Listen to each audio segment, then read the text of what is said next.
I'm going to say a lot of those words that YouTube doesn't want people to know exist because somehow that's going to protect you from a freak out. Thankfully, I'm never monetized, so I don't have to care. But I won't be surprised if YouTube decides to use the algorithm to bury this video just because I'm saying all these words that they don't want to exist. Sex. Ugh. Okay, so for a number of months, been talking shop with a dating coach. I don't need dating coaching. We talk about different concepts in philosophy and relationships and mediation, sociology, anthropology, neuroscience. We get into the weeds. So we just had another 2 hour session getting into all the details about stuff. And I thought I'd let you peer into that world a little bit. This is when the people who make a career in dealing with these kinds of issues from different sides, different angles of the problem, when we sit down and brain juice together, this is the kind of stuff we talk about, and it can get pretty hairy. I don't mind if you're hairy. It's fun. So first, I'm going to mention that this conversation we were having the last 2 hours refers back to a number of concepts that I've mentioned in other essays. All of them are free to read online. You just Google my name with the essay title, pull it up, close the pop-up. You're there. So one of the essays is called Regarding Menstruation. Another one is called The Heart's Vagina. See, it's those words that YouTube doesn't want. Another one is This Will Make You Angry.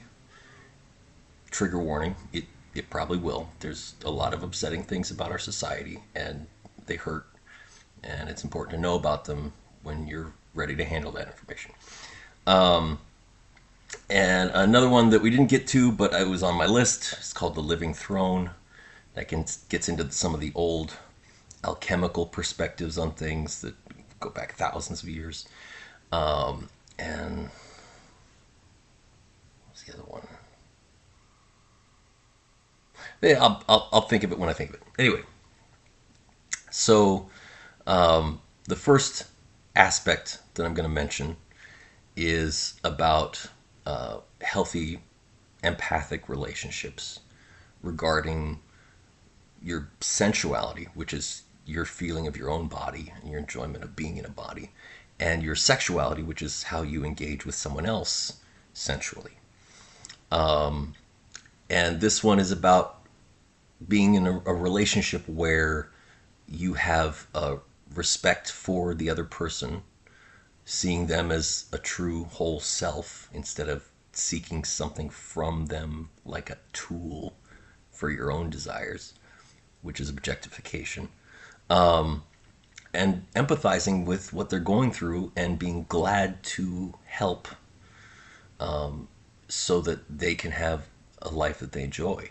Because I feel good being generous. I feel good when I can help the people I love. So this is not trad wife slavery. This is not nice guy gift giving to make you like him. This is about empathizing with what someone else is going through, and that fosters a feeling of compassion and generosity.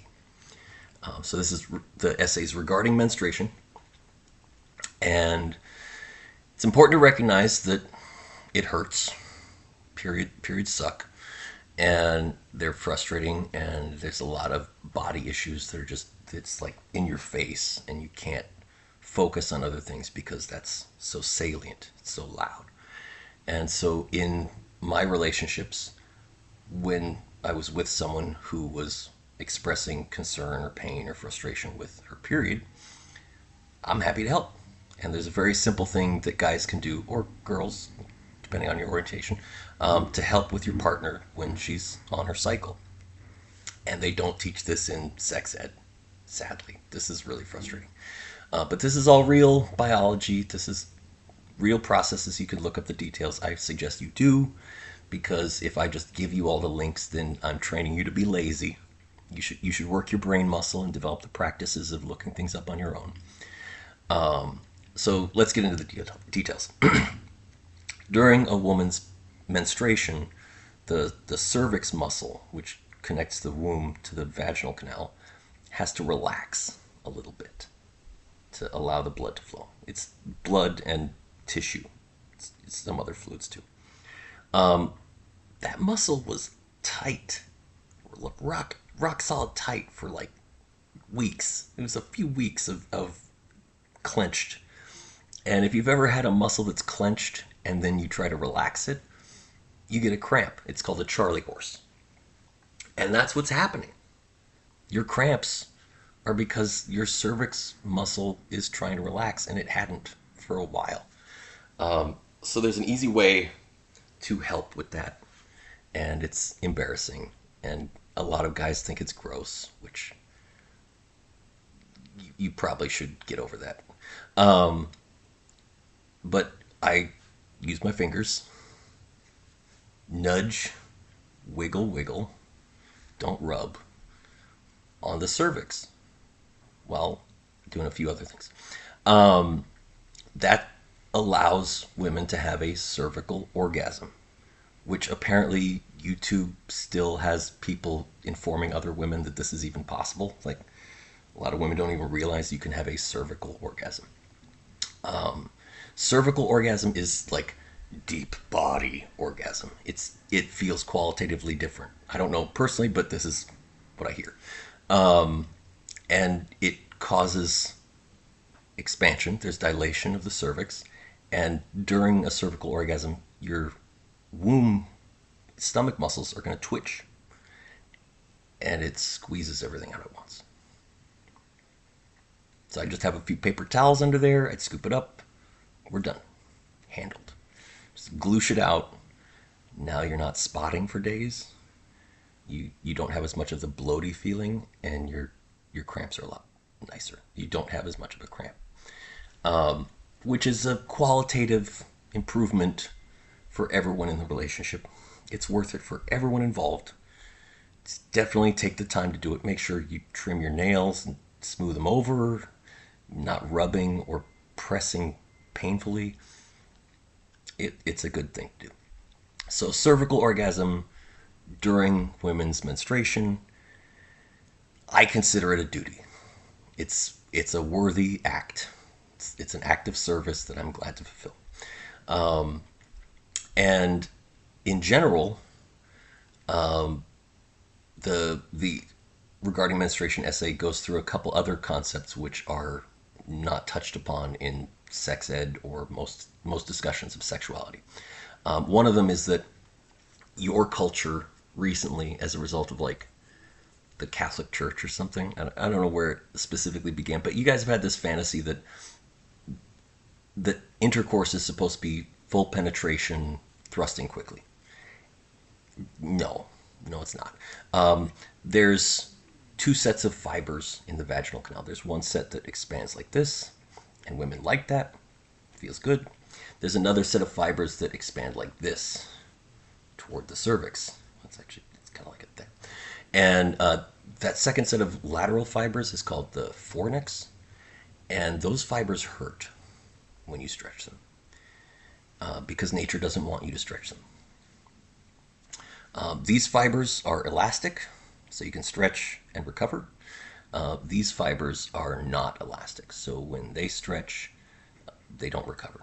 And as a result, the cervical alignment gets tilted back, which is actually a problem. Because now, if you later in life you decide to have a child, that child's head is coming down, and then take that angle.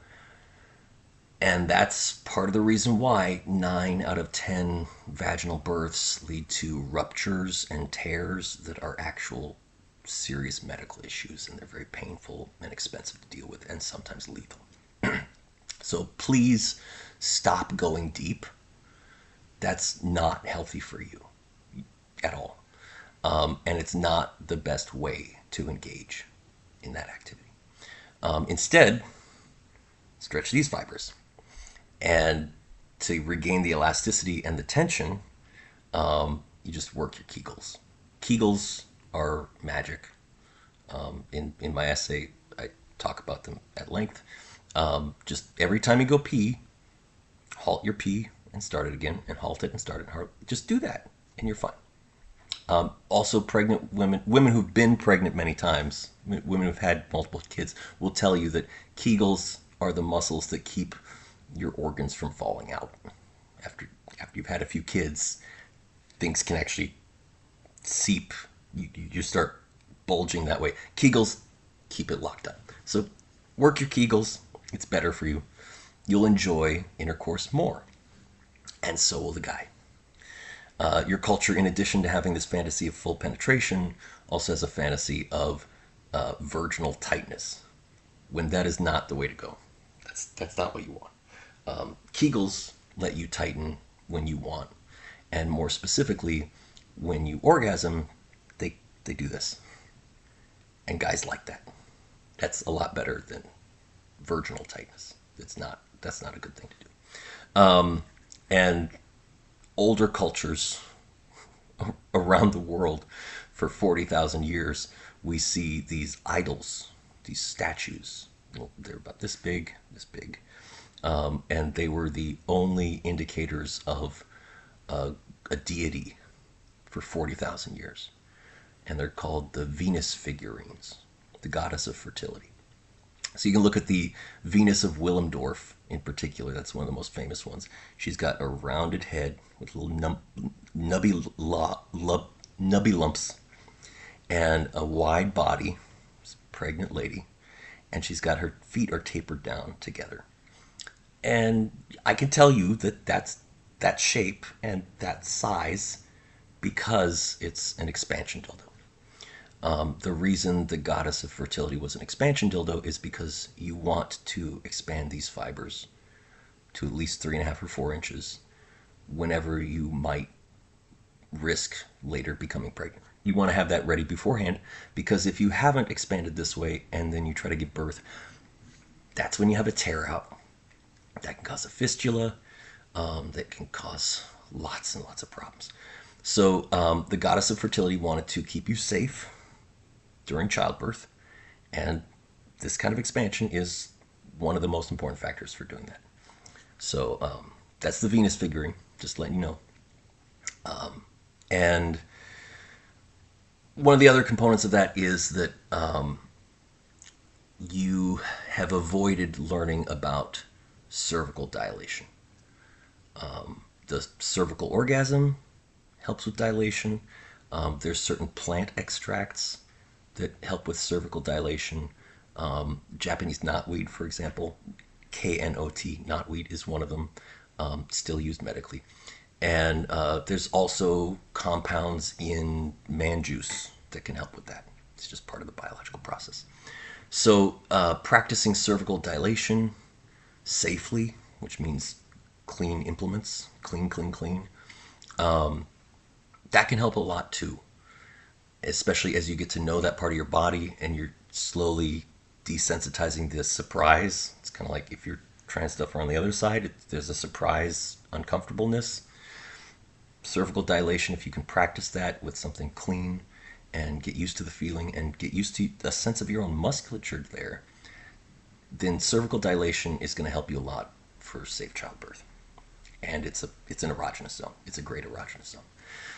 So I go into a lot of those components in the Living Throne essay. And let's see, what were the other? Oh yeah, so some of the other topics, I'm not going to hit all of them. We were talking for 2 hours. But just to keep it on this domain, there were other domains we went to. The way that heterosexual men feel arousal is different from the way that heterosexual women feel arousal. And there's different triggers and components to it. And in particular, there's pheromones. There's smell chemicals that get into our brains. And we can't even necessarily register what that smell is. We'll just smell it and be like, huh. And it's triggering things. It's a whole dominoes get bigger and it triggers arousal. And that's in vaginal fluid. So I recommend that women look into, because I've been in a relationship where we talked about this, and my girlfriend was like, I'm going to do that. And then one of our other housemates, she's like, I'm going to do that too. This is a good idea. If you can do this, do it, please. Men like your vagina smell so much that you can sell your undies for $80 a pop and make an extra $27,000 a year. Like, don't go into debt going to college. Just sell your undies. Don't sell your eggs because that's a risky, expensive surgery that can cause damage. Just sell your undies. And the guys who are buying undies for $80 are the guys who don't want to go to a prostitute. They don't want to just have sex with a stranger. They'd rather smell a woman. So feeling compassion for what they're going through, that they don't want to just be sexual with a stranger who's using them for money. They'd rather have that deeper experience of connection. They're in their mind and receiving pheromones. That's what they prefer. So I was talking to the dating coach lady. I was saying 5 women can get together and sell their undies and pay a mortgage. I highly recommend that. That's Why aren't you doing that? Get 5 women, pay your own mortgage. It seems like a good option. Like, I know there are way more guys with dirty undies than there is demand for men's dirty underwear. But there is a huge demand for women's undies, and it's not being met. Take advantage of that opportunity, please. And this relates back to some of my other essays. I mentioned feminism versus patriarchy. This is an essay talking about tribal societies and early matriarchal societies, and how it was built on compassion, that people were willing to trust the wise grandmothers in a tribe because they felt compassion for everyone. The grandmother had compassion for all genders, and that's what made them trustworthy as a leader, instead of being exploitative and domineering and hierarchical. So that's better for everyone involved. It means men and women both get heard, and our needs are concerns that everyone else shares. But so one of the early matriarchies that is a good lesson for ladies today, especially if you're trying to make dollars on OnlyFans or anything like that. The high priestesses of Inanna, go look them up. They had a community building that they lived within all together. Big building property with a lot of people together. And they're providing mutual support and mutual aid and compassion and listening. And they pooled their finances. You gotta have some solid financial contract here. But you pool your finances so you can't be exploited by a malicious member. And then you're able to build up that inventory of finances intergenerational. And that works a lot better because it means those women in the temples of Inanna, they didn't have to marry. They collaborated for raising their own kids, and the grandmas within the community were the ones tending to the babies. Grandma skin smells different. I mentioned this in Living Throne, I think in the comment section where the footnotes are. Grandma skin smells different because that smell, just like vagina juice for a guy, it triggers a set of responses in the brain for a baby. When a baby smells grandma skin, they calm the frick down. Tribal societies, it's the grandmas taking care of the infants because grandma knows best. And then as you get kids who are toddler age, a lot of tribal societies will just fence off a mud pit and put all the toddlers in the mud pit together, and then the cousins are watching because they got the energy to do it and they think it's funny. That's a great system. There's one tribe in the Amazon, they actually have a mud pit fenced off, and they put a fence post in the middle of the mud pit, and then each toddler has their time. It's a schedule where the toddler's leg is tied with rope to the post in the middle, So they can't run around. It's like 20 minutes where I don't get to run around and be silly, and everyone else gets to be silly and run around. And it's just, a very simple way to experientially teach the kid patience and compassion. So they have the kids take turns getting tied to the post, and they're just like, oh no, it's my turn. It's not the best option, but it's an option to help you recognize how they did things differently.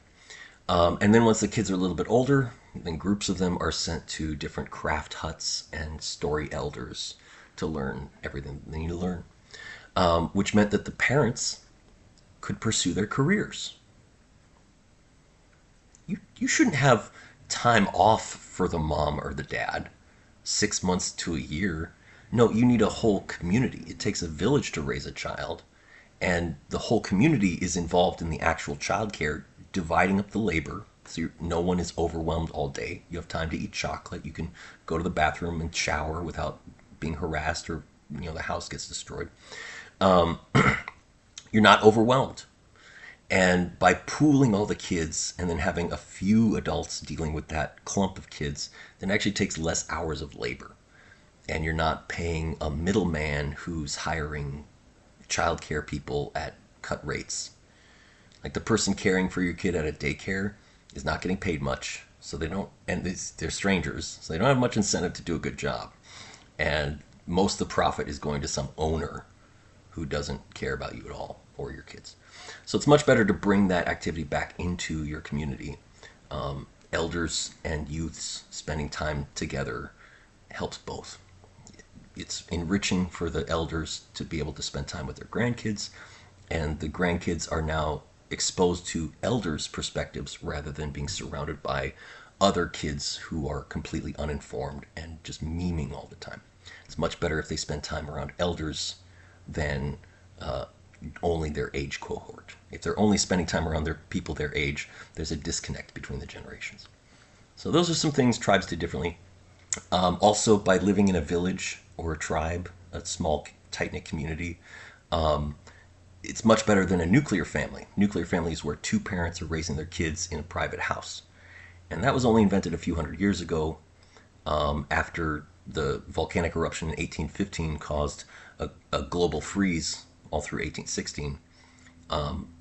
It was after that there were groups of pioneers who said we're going to be Adam and Eve and raise our kids by ourselves to protect them from society. Up until then, every kid was raised in an extended family. The New England farmhouses from before then were huge, dozens of rooms. And that's what you see. It took a village to raise a child. So getting back to that, when you have a village with two parents and kids, then if the two parents are arguing, there's a wise elder to step in and de-escalate and make sure that they resolve things in a healthy fashion and they keep their commitments to each other. They mend what broke. That's really important. If you have two adults in a house with just a bunch of other kids, then their arguments tend to escalate and spiral, and they aren't held to accountability standards. And that's bad. And more importantly, every time that the nuclear family system was exported to some other country, rates of child abuse spiked many, many times higher. There's no accountability for abusive behaviors and neglect. So it does take a village to raise a child, and you guys screwed up when you stopped. So it's not for everyone, and it's not an easy thing to transition back to. But the people who are able to do that and are willing to make that commitment, which is also going to take a commitment to be intergenerational, and you're going to have to learn healthy communication and conflict resolution, and you're going to be giving up some of your privacy independence that you find so precious because media wants you to be isolated and vulnerable. But it means that you aren't overwhelmed raising your kids. You have a whole support network, and you can then be present to your family in a healthy, loving fashion. You're not rushed or feeling overwhelmed. Just a few other things. I'll be dealing with more, but this video is too long.